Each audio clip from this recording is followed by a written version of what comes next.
You're listening to How to 20-something, the best podcast that helps both men and women navigate their 20s and learn how to adult across all aspects of their lives. We're going to focus on career, relationships, finances, fitness, nutrition, and all of the common challenges and obstacles a typical 20-something will face in this post-college life. I'm your host, Jess Diamond, and I am the CEO and founder of Jess Diamond Coaching, where I help young professionals get their shit together, gain their confidence, and own their life. No one prepares you for this adulting world, so allow me to help you feel like you are no longer a chicken running around with its head cut off, and that you actually know what the hell is going on and what your next step to take is. Welcome to How to 20-something. Welcome back to another episode of How to 20-something with another brand new guest to talk about reciprocity in your relationships. Or in other words, the balance between giving and receiving while also letting go. I can't wait for Melinda here to share her own stories and realizations around this topic and how she uses her learned experiences today to foster strong connections among her family, romantically and professionally, and why it's become one of her non-negotiables now. Throughout this episode, we're also going to highlight certain key indicators that a relationship is not giving you what you need, as well as how to start showing up in your life and your relationship so things do feel reciprocated.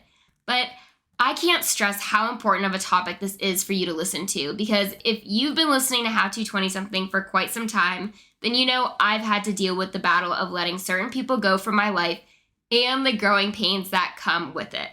And now I have a guest to share the importance of this topic with all of you. So without further ado, I'm going to introduce Melinda so we can get to all the juicy knowledge she's here to provide us with. Melinda Rae leads her consulting company as a creative growth strategist, diving deep under the hood to get to know the ins and outs of her clients' businesses, goals, and markets. She believes we are all the same person, whether we're at work or hanging out with friends. Her motto, "The power is in the pivot," has become a core principle in both her personal and professional life. Melinda knows that how you show up in one area is how you show up everywhere. Today, she's here to talk about the importance of reciprocity in all your relationships and how it impacts your well-being, growth, and sense of peace. A thought leader with a knack for finding inspiration, Melinda is a seasoned speaker, panelist, marketer, and sales workshop facilitator, supporting various events throughout the year. She captivates audiences with her warmth, humor, and candid insights. Fun fact, secretly, Melinda always wanted to be famous. From Valora the Barfly, doing weekly reviews on the morning radio show, to her current role as a dynamic consultant and speaker, she's never shied away from the spotlight. Whether she's dazzling a boardroom or belting out her favorite tunes at karaoke, Melinda knows how to make an impression, and she loves people. Hi, Melinda. Welcome to How to 20-something. Thank you for having me, Jess. I'm so excited to be here. There's no place else I'd rather be than right here, right now. Good. I'm glad you're here too. And before we get to your story of how you got into the importance of this episode, I want to know, what does reciprocity in relationships mean to you, and why is it so important for someone to develop? Well, I don't even know that I knew the word reciprocity until about 6 years ago. Doesn't mean I didn't hear it, but I didn't understand it. I didn't know that was something to really focus on in relationships. I just was going through life, me mostly giving things away and not necessarily always receiving. And when I learned, I did a leadership training in 2018, and I started really focusing on all of my relationships, from my marriage to my kids, to my business, to my friends. And I wrote everything out. And when I started writing out what I wanted like what I wanted the relationship to be like, I realized a lot of it was taking, and it was not a reciprocity relationship. And I found myself sort of dead inside. I had lost who I was. And so I really had to revamp. And then I learned that started with me, and that I could make any change as long as I started making the changes. So would you define it as basically what you put into your relationship is also what you want to get out of it? Oh yeah. How you show up is how you want them to show up as well. Yes, you have to put forth the effort and also have the hard communication questions and talking. If I care about somebody, I have to have a conversation. I just had a business meeting with a client that we need to pivot because, some things need to change. And I said, but I need you to be present when we meet and the phone rings and you look over here. I'm like, so I'm not even sure you're hearing what I'm saying. So it's not going to work unless we start to communicate. And it was very uncomfortable. It wasn't an easy thing to say. And I just said it. This isn't very comfortable for me to say, but I need to say it because for us to have a successful relationship and partnership, we need to have this. Yeah, I have this conversation, not literally, but with clients. I remind them that this is a partnership and you need to do the work too. I am here. I'm going to show up and give 110%. But if you're not meeting me, like I'll meet you where you're at and give you the 110% that you need in that moment.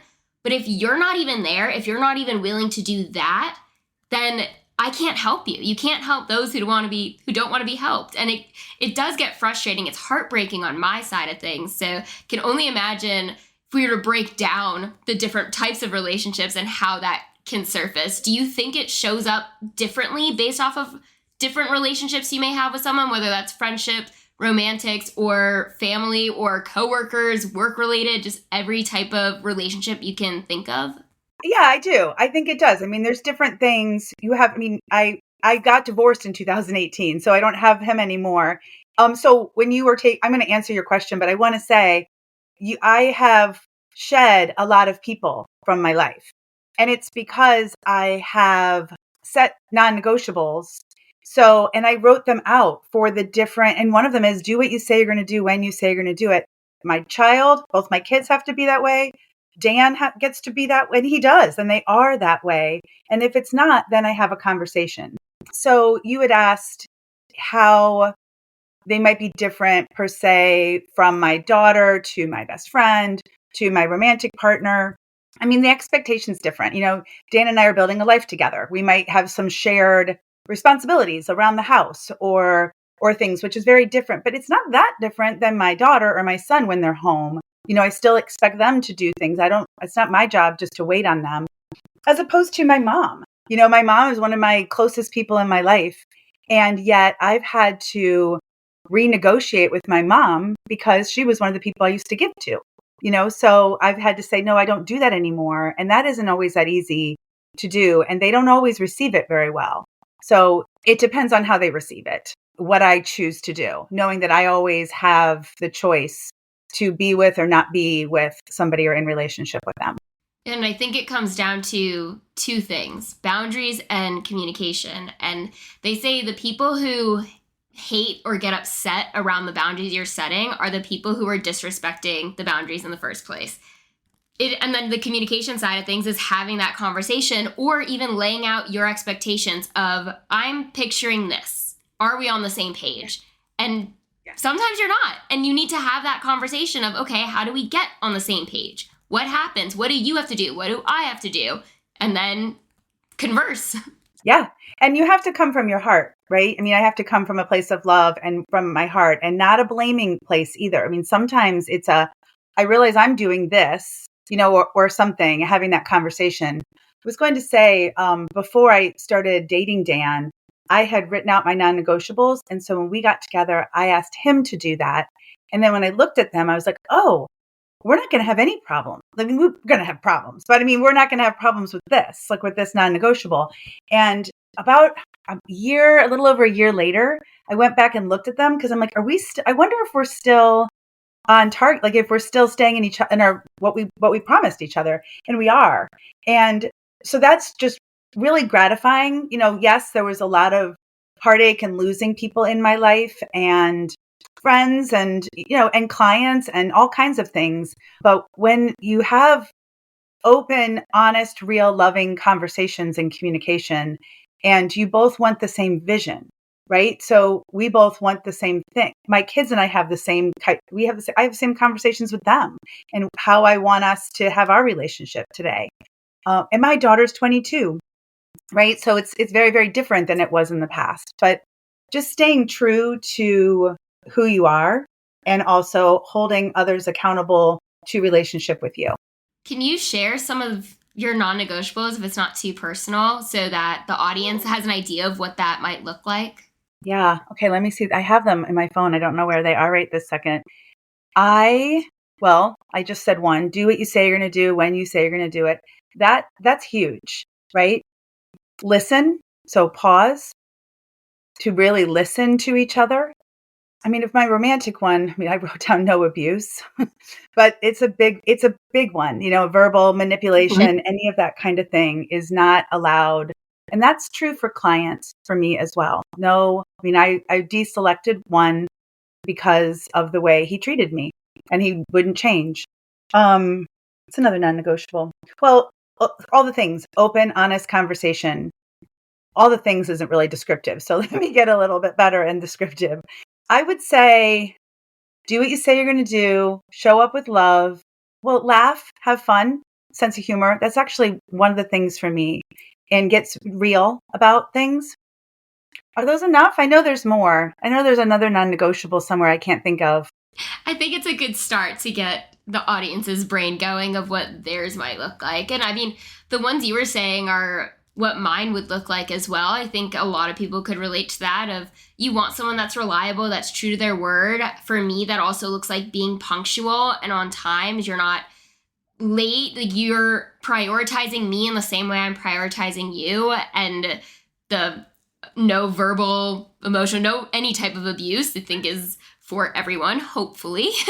but it's the little things, and I think it's important to have these things written down for two reasons. One, so that you actually have an idea of what is important to you and that you're not letting anyone let something slide. Like your non-negotiables are for you, and it's to protect you, to protect your peace, your energy, your everything.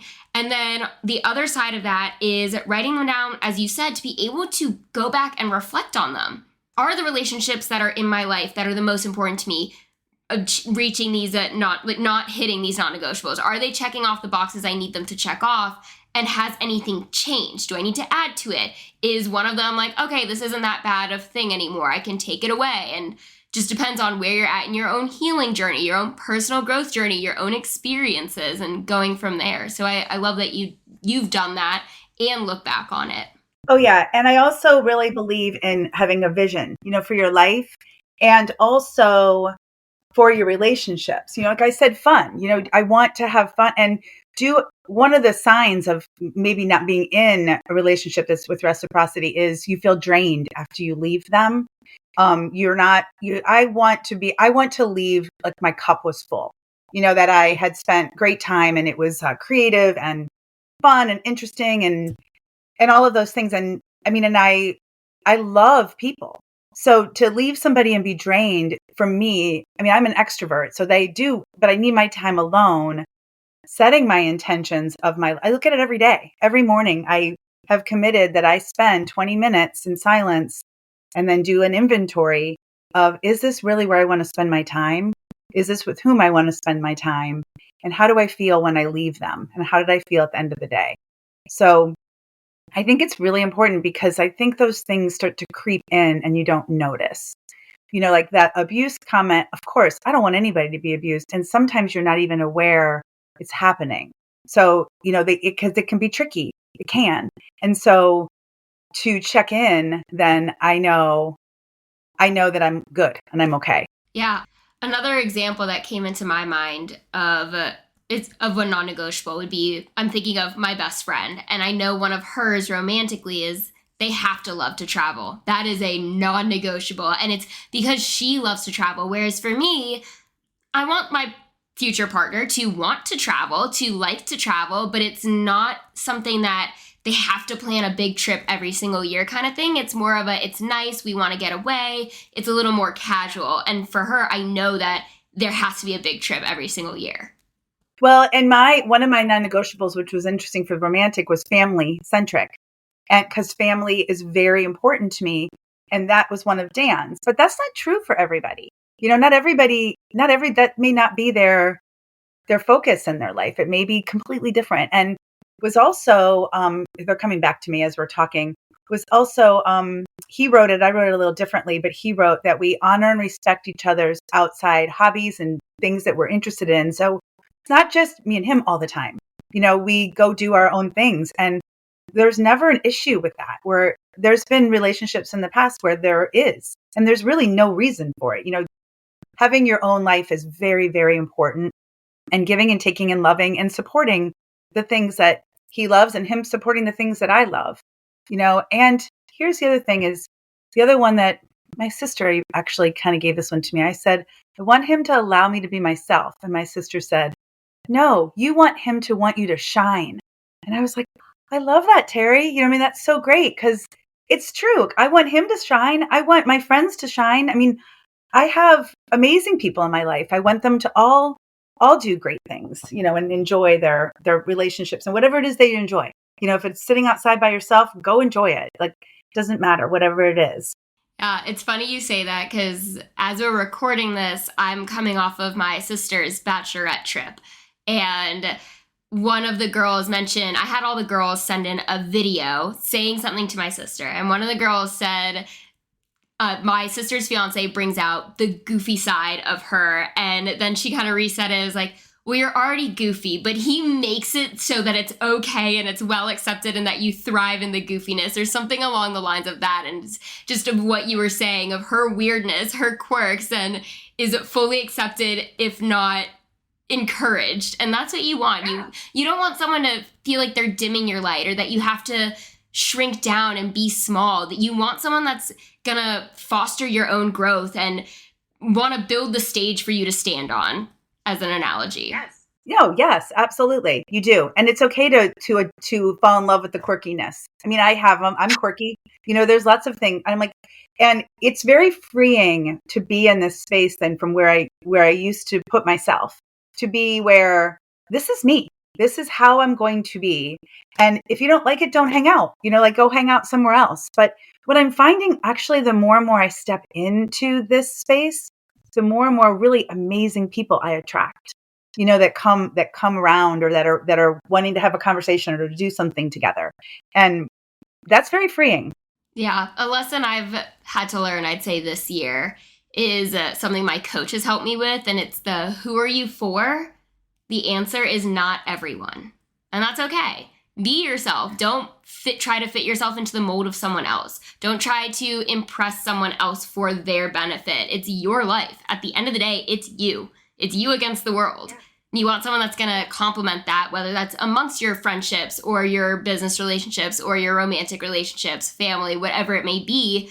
It all matters. Relationship health is so important, and I think a lot of people take it for granted. So we want to stress that it's important. It can make your life so much better, and it can also cause a lot of stress and unhappiness in your life.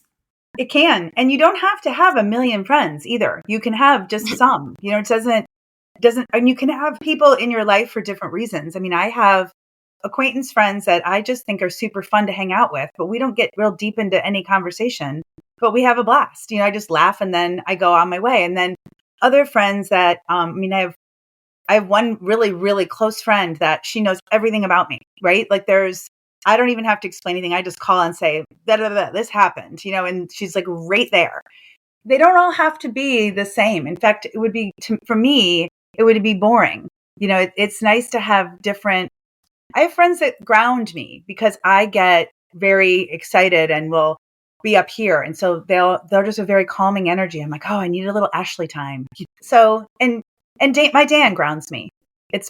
He grounds me. He helps keep me focused and grounded and more successful, actually. And that isn't why I started dating him, but he's really helped me. He calls me out on the stuff that I'm not doing. Yeah. So. Okay. So you've mentioned a couple pieces of your story, but I know a large part of your story is why you felt this would be a good episode for you to come talk about. Can you share how you learned the lessons behind the importance of having reciprocal relationships and maybe some lessons that stood out that the 20-somethings listening can learn from ahead of time? Yeah, I got to say the 20-somethings are pretty amazing because I really, really think that. And as I said before, my daughter is 22, but she actually was probably my first teacher. When she was first born, they brought her to me and I was like, oh, snap, you're going to teach me things. Like, she was an infant, but she's always stayed true to who she is. She's never worn makeup. She never will. She doesn't want to. She's not, she doesn't apologize. And not everybody liked her. Not everybody liked her. And she's like, well, they don't like me. Okay, fine. They don't like me. I'm like, God, I was not like that. I wanted to be sure people liked me. And I would even say I liked certain music when I didn't, like, I don't even know why that it's just silly. But I mean, it has taken me years. Like I said in the very beginning, I didn't even know what the word reciprocity meant, or would I have ever even used it? No, I wouldn't have until 6 years ago. And I have gone through lots of therapy and was having lots of questions asked. And of course, that healer was asking me questions. And what she finally said was, it sounds like what you're looking for is a relationship with reciprocity. And I was like, I don't even know what that means. Sometimes we can be so blind to things that are right in front of us. And so I just started digging in. And then I started paying attention to the relationships in my life. And then I noticed, I'm like, that person is never there for me.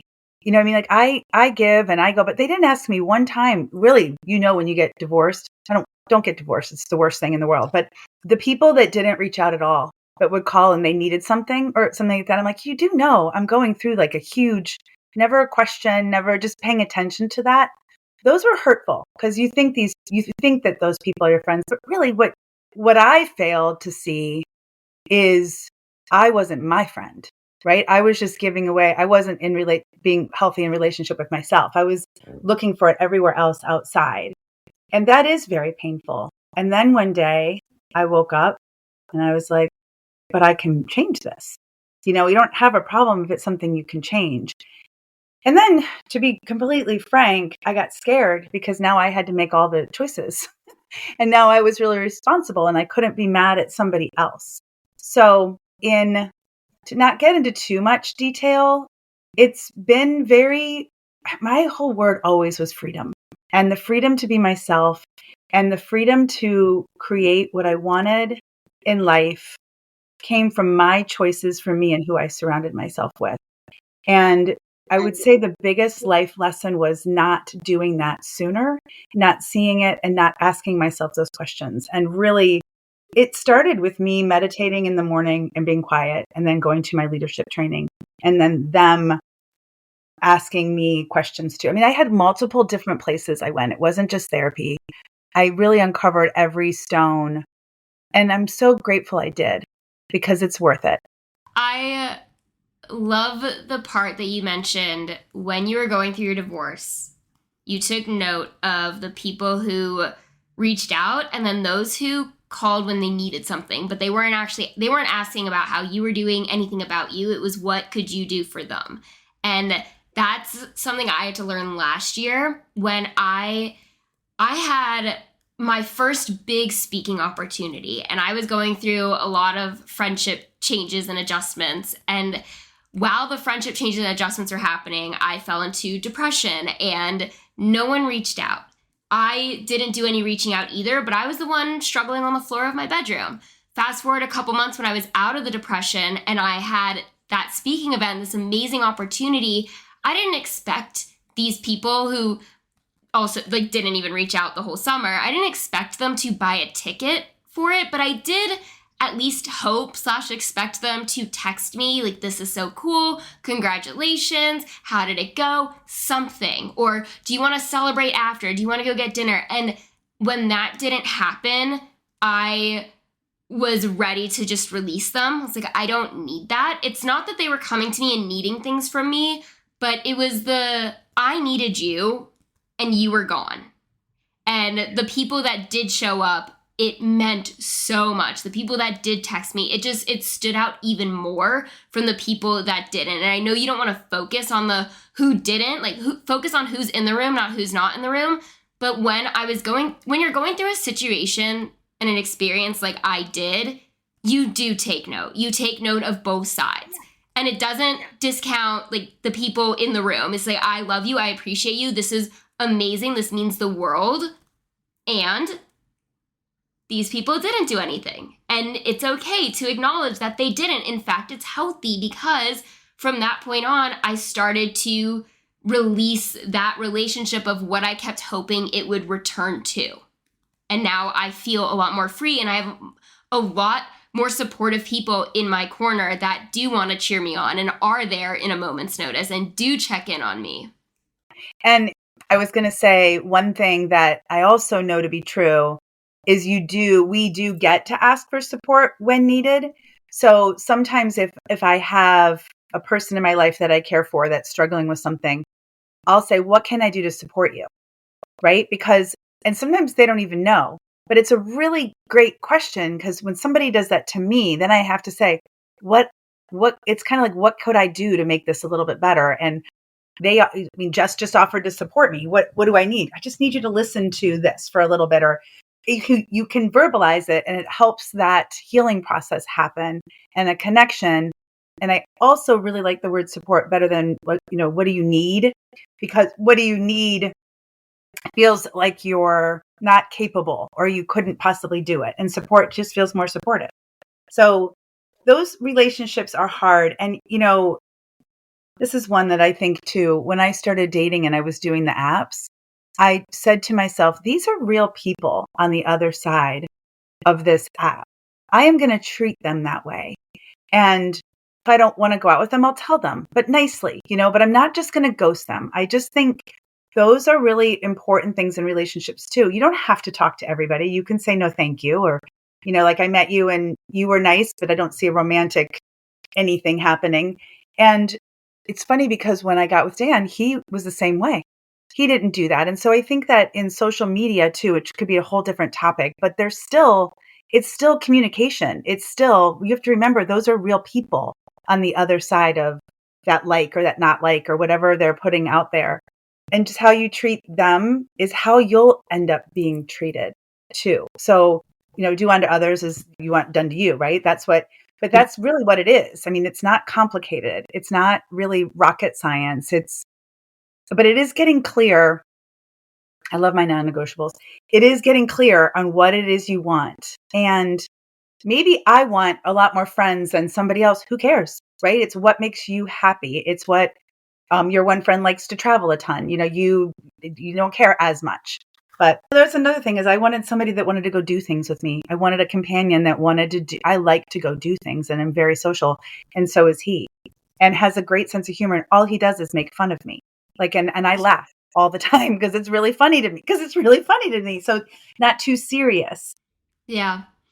Yeah. Well, on the topic of reciprocity, because that's what we're here for, we've kind of given some hints on how you can start to create this within your own relationships. But I feel like this stays true or holds true more so for my people pleasers that are the ones that give way more than they receive. So how can someone start to change that for themselves, knowing that there is going to be that sense of guilt that comes with it?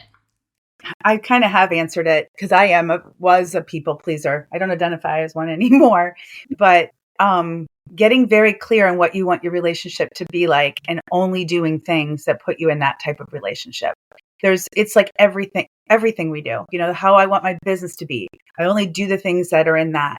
So I would say, and be really give yourself some compassion. You're not going to be perfect.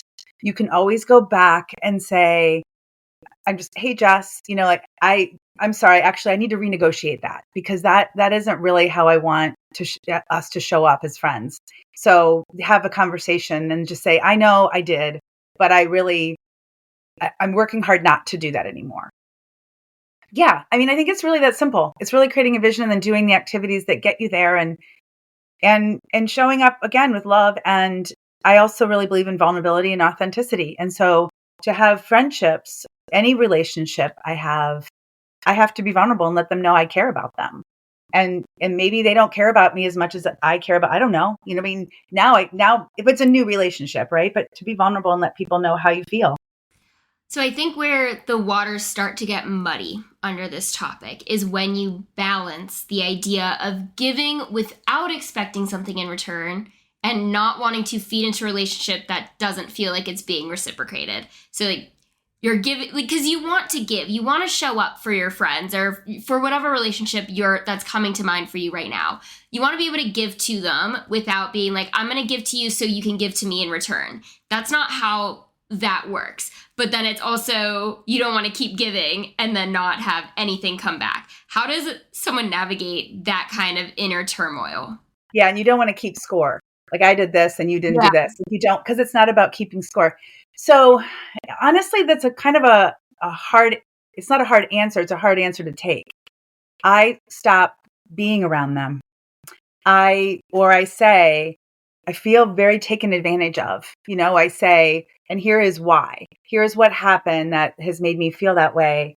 And do you see that? And if, then they get to respond. I can't change them.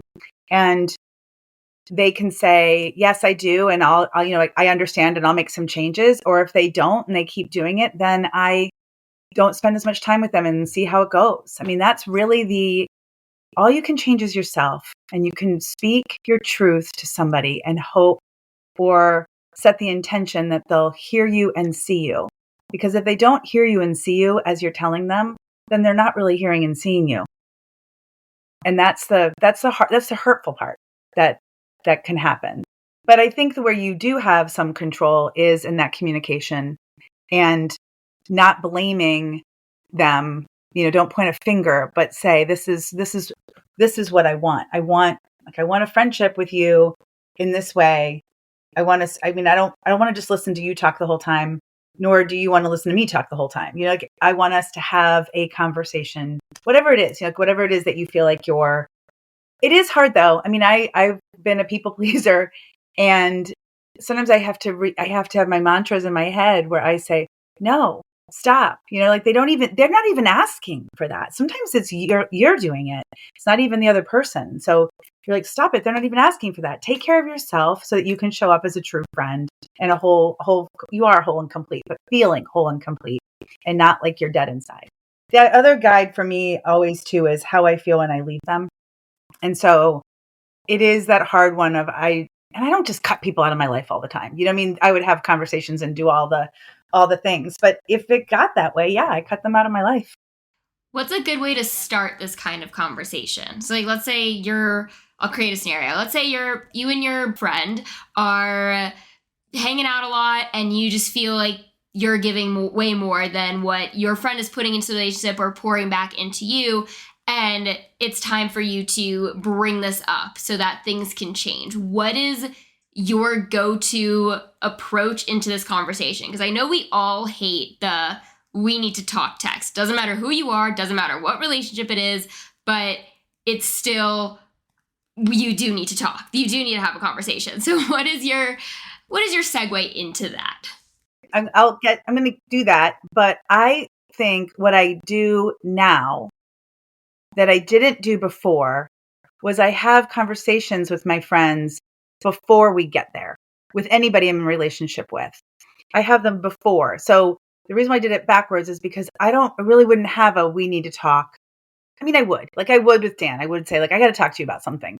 But I can usually frame it where I say, well, I take some time first and I kind of see why am I really feeling this way? What's my part in it? I always ask, what's my part in it first?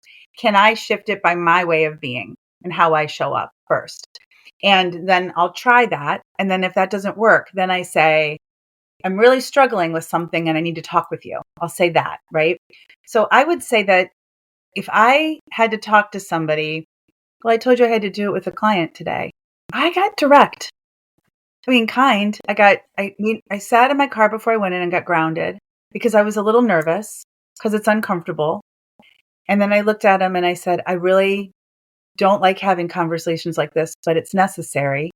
And then I spoke my piece and I said, and what's your piece? And then we came to an agreement and actually we're good, look really good. And it wasn't that bad. You know what I mean? It's not ever as bad as you think it's going to be. It just isn't. Worst case scenario. So I think going into it that I've chosen to be around this person for a reason. So I'm going to look at the bright side and see that they will honor and respect what it is I'm saying and feel seen and heard. I don't need everybody to see and hear me. I mean, there's some people that are closer and some that aren't. I mean, some I might just let it go and just have them be my fun friend. That's it. Yeah. Well, I think the biggest thing is wanting to feel seen and heard and validated in any relationship. It's doing the same for the other person. And I think with this, at least I know I'm guilty of this. I wouldn't say, maybe guilty is not the right word, but I do this a lot. So probably guilty. But if I'm upset with someone, I know that it's a me thing. And I recognize that it's a me thing, that this person is doing something unbeknownst to them that it's bothering me, but it is bothering me. And I'm the one that has to bring it up. And I always preface it with, I know this is not you. I know your intentions are good. This is the way it's being received, though. And then we come to a what can we do about it so that I'm not receiving it in this way anymore. Right. And then sometimes they come back to you and say, oh, okay, I'm kind of glad you're bringing this up because I have this. And them being willing to take the feedback, because it's not always easy to hear something. I mean, that's something else I usually say, are you open to some feedback? Because they might say, no, I'm really not. And then maybe in an hour, because right now I'm not in the mood for any feedback, and actually that's another thing I do is the pause. If there's an argument, and usually that's because somebody's feeling taken advantage of or not, some reason that's why there's an argument. I'm like, we need to pause. And that doesn't mean leave each other, but let's separate for a little while and then come back and calm down and then talk about it reasonably. And that works really, really well. Not I'm leaving, not a yelling, but just I need a pause, because yelling and telling you're leaving puts cracks in a foundation of any relationship. It just doesn't keep it solid. Yeah, I want to add to what you just said too, of giving feedback and then being open to receiving is different than when you're bringing up something that's bothering you and the other person responds with what's been bothering them. So they don't actually take it one conversation at a time. And that goes back to just effectively communicating, stay on topic for what it is. And then if that other person feels the need to bring something else up, after you have come to a conclusion of what is initially being brought up, then you can move it over. But if they're coming back as a retaliation of, well, you do this, then that's not a healthy relationship. I'm just going to call it a spade. It's a spade, a spade. So call it for what it is and get yourself out of that, or find a resource that's going to help you guys reach that level so that you can effectively communicate. Because the basis, the foundation of any good relationship, doesn't matter what type of relationship it is healthy communication. You need it. Yeah, you do. And good quality time together. But yes. Communication is the most important, really. And not all relationships are equal. So some you would go to therapy together if you needed to, or you would find some kind of resource. It depends on how important it is to both of you. Yeah. And what type of relationship it is, as you were saying. What would you say are potential consequences of staying in relationships that lack the reciprocity that you want for yourself? Well, I described my divorce. I felt I truly was dead inside. I wasn't me. My mom said, we lost you. You weren't you anymore. And then I had another one that was even worse. And my blood pressure was super high. I was walking on eggshells. It was not healthy. My neighbors knew that it was not healthy. I lost myself. I'm just going to speak what happened to me. I lost myself, self-esteem, my value, my self-worth went down. I didn't think I was worthy. I questioned my own thoughts because of being gaslit, right? I questioned if that did too happen. And then I would not believe it anymore. So those are really awful things, actually. And it shows up and goes through your whole life. And what are all the things? I mean, self-conscious, your self-worth. If I was smart enough, if I really had a brain anymore, because I really questioned. So that's serious stuff. That's your quality of your life. That's your joy. That's your peace. That's your happiness. That's your connection. Because if I didn't feel like I was worthy of connection, I wasn't showing up wanting to connect. And now I do. I hope that makes sense the way I just said that, because there's a lot. It does. Yeah. And there's still emotion that comes up for me because I allowed myself to stay there. And that is a non-negotiable for me in relationship with me. That will not happen again. And I have very good friends that I have said, if you see this and anything that I need you to tell me, I will not be mad at you. I may not like it at first, but I promise, I set up so that they can be honest with me and tell me. And I had some that did during that other one, the one I was just describing, that pulled me aside and said, this is not good for you. And I was like, you don't think so? I said, no. And I was like, oh. So even finding the people that you really can trust, and then not that long from there, I was done with him, but finding the people that you can trust and then telling them how to support you, like that was me saying, this is what I need because I'm rose-colored glasses and it may take me a while to see it. So tell me if you see it. And then I'll still use my own radar, I'll still do that. But I would say get your tribe. Like really find your tribe and make sure that you communicate before you hit a place where there's a problem, because then it's easier to talk with them. Yeah.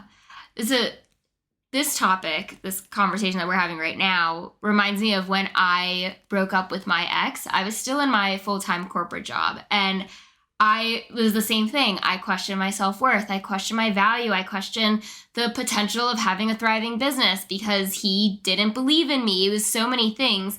And what happened was the day after I broke up with him, I think it was on a Tuesday. So I go into the office on Wednesday, and one of my coworkers brought up breakup coffee because she knew it was happening. Everyone knew it was happening. I was talking about it all of Tuesday. I was like, breaking up with him tonight. It's finally done. And that whole day, I came to life. And I remember saying, I feel like I have my personality back. And it's because I felt so down for so long being with the person that I was not supposed to be with that I lost a part of myself, as you were saying. And then once it was done, it was like I was goofy, I was playful, I was happy again. And all it took was removing him from my life. It was not an easy decision. I didn't make it on a whim. It was well thought out. I did a lot of meditating on it, but it's true. It goes to show you how much someone can take from you that you're not even realizing that you're giving. And it is in terms of your personality. It's your own self-thoughts, your beliefs, like what you're saying to yourself as a result of the impact someone else is having on you. It's not just favor for favor, dollar for dollar, love for love. It's so much more than that, so much that goes beyond that I would love for you to talk about. I don't want to say ROI, but it really is your return on investment when it comes to reciprocity, because it's not always eye for eye. It doesn't always, what you give, you get back in the exact same way. So what can that look like?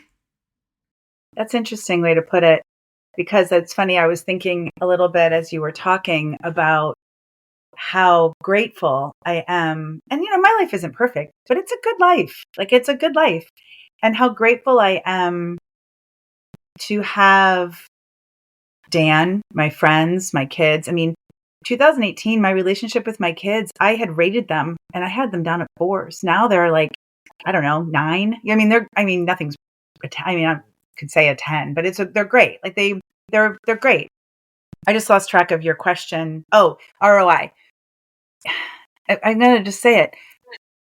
We went to a wedding this weekend, and her story was very similar to the way that I felt about romantic relationships. And the way she described him was he stands by her all the time. Like he's right there. So that is huge ROI for me. I'll start crying just in gratitude of our simple, mundane life that I love, because life is in the mundane. And if I'm happy there, I can be happy anywhere. And so the investment in myself, and I said this earlier, I've done a lot of investing in myself, really is well worth how I get to show up in my life and how rich my relationships are and fun. And there are serious conversations, but we mostly have fun. Everything I say with him is, we'll figure that out. Let's not worry about it. You know what I mean? That's not that important. I think it's totally worth the ROI. I would spend all kinds of time and energy on cultivating healthy relationships full of reciprocity, love, and compassion and laughter. I think it's probably one of the most important things. And it is important in work too. When I choose clients to work with, I look for the same qualities. I look for them, more professional setting, but lots of my clients have become friends, right? It happens, or past clients that are no longer my clients are friends of mine. And a lot of them checked in on me through my divorce. So The ROI is huge. I can't, you asked that question, it's making me kind of go, I can't think of something that's more important. I mean, besides health, like taking care of yourself and yourself. But I think everybody asks me what is my favorite thing in life. It's people, it's relationship for me. It may not be for everybody. Some people say they hate people. I just think they're being funny. I can't imagine it. So I think the ROI is huge. I think it's also knowing that an ROI relates, when it's from relationship to relationship, it relates to your love language. And that could show up in any type of relationship. So it's, are you investing in their love language, and are they investing back in yours? Not investing in the way that they want to be loved, but in the way that you want to be loved or heard or accepted or validated. Insert any word you want based off of the relationship that you're thinking of, but it's in every relationship. You have a certain love language in every single relationship that you encounter in your entire life. And it's knowing that that's reciprocity. Mm-hmm. It is. It's very important. Do you have any final pieces of advice or words of wisdom to share with the 20-somethings listening when it comes to developing reciprocity in their relationships? I feel like we've said most of it, but specifically for 20-somethings, I would say that my key one, and just knowing my daughter too, is the communication factor before there's a problem, to open up what you're looking for. Now, it depends on the relationship, but I have them with my friends too. I say this, I say this is what I'm looking for. And this is what I don't say this is what I expect in my friendship, but I sort of say that as I'm having a conversation with them. It's more conversational. And I also do it. I would say communication. I also say, and you show up that way, and don't overgive, but be one that shows up as a giver, right? And not just a taker, because you will always need some support. That part will come naturally. It's the giving that doesn't always come naturally. And then set your vision. It's all the stuff I said before, and getting really real with what's yours and owning yours first before you talk to the other person. I love that. Yeah. Well, I found that if I say, hey, I was triggered and I showed up like this, and so I own that. That's for me to take care of. And this was hard for me to stomach for whatever reason. That way it's not you did this and I was triggered. It's just a little bit because I was, and that's not easy to deal with. So, but I would say communication. And I say that with my daughter just because she does really great at communicating, and it's uncomfortable. And that's a muscle that you have to build to be able to be uncomfortable and do it anyway. And so that's why I would start with that. Yeah, and it's true.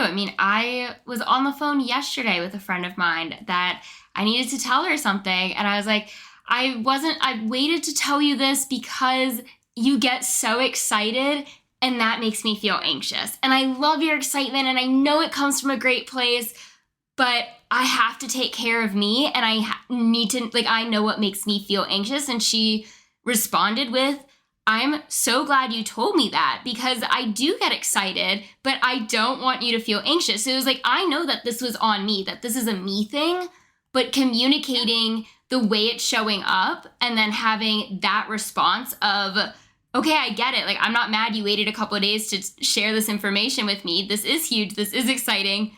And I get it. I get where you're coming from. And it's the sign of a healthy relationship. See, and that's exactly an example of what I'm saying. You talk to her about it, and I have an idea who it is, which is great. But you talked to her about it. You talked to her about it beforehand. You were able, and I'm going to guess you guys have had lots of conversations around things like this. So it's easy then to bring it up when it's something that you may feel a little more uncomfortable about. Yeah. And it wasn't even a serious conversation either. I started it with, I have a secret. And her telling me, okay, what is it? I was like, well, I'm scared to tell you. She's like, scared? I was like, not scared, but yeah. Anyways, it's these types of conversations can surface in any way, shape, or form. Some are definitely going to be on the more serious, maybe even make it or break it side of things. And then some are going to be I get anxious about things. So that's me. And it's not something serious or you did something wrong. It's you being you and I love you for it, but also me being me and knowing that I'm working on that. So, but thank you. Thank you so much, Melinda, for coming on How to 20-something. Where can people find you if they want to get in touch with you?